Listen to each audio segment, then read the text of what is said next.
And most of you know, in our lives right now, we've been going through a few trials and, a few temptations. All of us do. And a lot of you know that Holden has been dealing with health issues now for a year and a half. And the first time, whenever we even knew that there was a problem, those that have been there, they know you're like almost a deer yet stuck in the headlights of a car. You just don't know what's happening. You're just going through the motions. And you pray that's it. But when it strikes again, your heart just sinks a little bit, and you're like, not again, Lord. How can I go through this again? But He gives you strength, and you keep putting that foot in front of the other. And this last time, when it happened, and the doctor was able to go in with surgery this time, and they did remove part of his lung, just the little upper part. We're hoping, okay, that's it. I went back to school, and through all of this, God has really kept me strong. But when Holden was healing, he wasn't allowed to go back to school yet. He was home, and he was alone. And I called my husband to tell him something else. He's going to be singing at a revival at another church. And I wanted to give him the message that I had received about that. And his words were, don't panic. Anyone in here who knows if someone says, don't panic, your heart's going to sink. He says, don't panic, but I just got a call from Holden, and he's in a lot of pain. He says, you might want to call him. I've already called Kay, my stepmom, to tell her she needs to go over there. I called Holden, and he's like, Mom, it hurts really bad. And I'm like, what hurts? And the operation he had was on the left lung this time. He's already had 2 chest tubes in his right lung, and we had a procedure done that's supposed to take care of the right lung.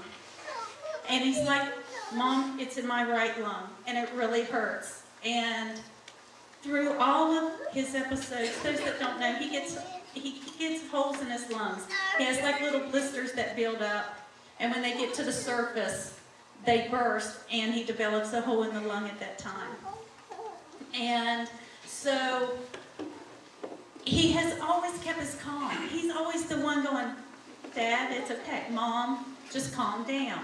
We've got time. It hurts, but I'm okay. This time, it wasn't that I'm okay in his voice. It's the first time that I really heard fear in his voice. And so I just went to the office, and I told them, I said, I got to go. I just got to leave. And they said, go. That drive out Jericho Road to try to get to my son, I think was one of the most unnerving drives I have ever taken. Oh, and by the way, just a side note, if somebody's behind you with flashers on, that really does mean there might be an emergency and to please pull over, Shouldn't have to wait for the horn honking and everything for them to get their attention. But I know lots of you in the sanctuary knows that feeling. Betty, whenever you got your call, I think of you. Sherry, I'm not sure where Sherry went. Sherry, when you got your call with Rachel. And Sister Margaret, your call with your son. And what grips your heart, because all you want to do is be there with your child. You want to be able to hold your child and tell them, it's okay. Everything is okay. Mommy can make it better. Because that's what mommies are for. Mommies are supposed to be able to make everything in their children's lives better. And children, if you don't know that, anytime your heart breaks, our hearts break. And sometimes with me, sometimes I know it comes out maybe like anger because I'm so upset. But the thing is, mothers' hearts are there for their children. Daddy's hearts are there for their children. They never want to see their children suffer. It made me start thinking about the cross and Mary. What must Mary have felt during this time? You know, the Bible doesn't really tell us much about about Jesus' younger days growing up. But I saw this part in this movie, and it had Jesus fall down, and when he fell down, he scraped his knee. I mean, how many in here really thinks, Jesus was a child? I bet he bumped his head. He was learning to be a carpenter. He probably cut fingers, stubbed his thumbs, just like the rest of us when we're learning things. He went through the physical pain. And when Jesus fell down in this movie, Mary was there, and she gathered him in her arms. She kissed him to make sure that everything was going to be okay. Mary loved her child. This was her child. God blessed her with a child, one that she loved. And that day, whenever he was coming in through the gates, I could just imagine how Mary felt. This is my boy. He's preaching to the masses. People love him. And then next thing you know, her joy all of a sudden turned to heartache. In the Bible, in the Gospels, 3 of them talk about maybe Mary and other ladies watching the crucifixion at a distance. In the book of John, though, it says that Mary was at the foot of the cross. I can't imagine. Here she saw her son beat. She saw people spitting upon her son. She saw the thorn placed on his head. This is her son. I can't imagine her crying out to God, going, God, why are you doing this? You gave me this precious boy. And yet you're letting my heart suffer. You're letting my son suffer. Why? Why is this happening? I know he's sent to save the world, but can't there be another way? There has to be another way.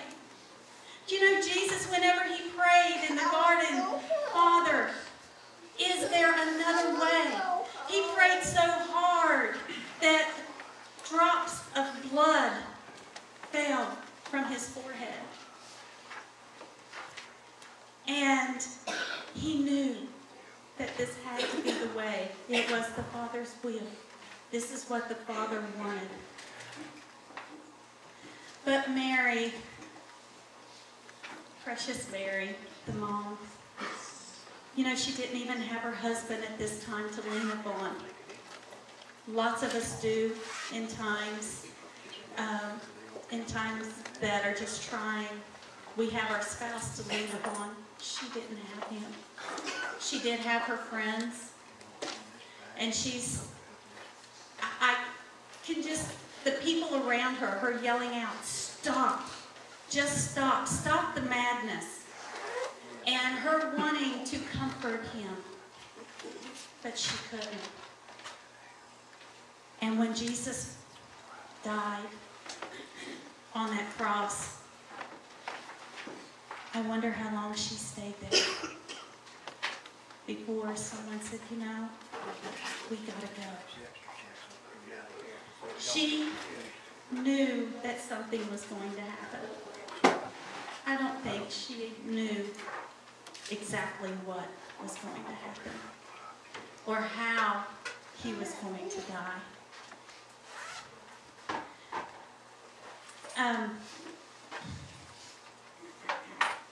With this, you know, lots of us, through our Christian walk, we say, Jesus, we want to serve you. You know, Mary, she was, God, I want to serve you, whatever you want to do with my life. Us in our Christian walk, I say all the time, God, I want to serve you. Use me. With Holden's illness, Holden stood up and he spoke here and he spoke at another church. And he said, I finally came to the realization this year, God, use me. Quit making me think it's okay to use me as long as I'm comfortable, as long as I have money, as long as I'm happy. I want you to use me.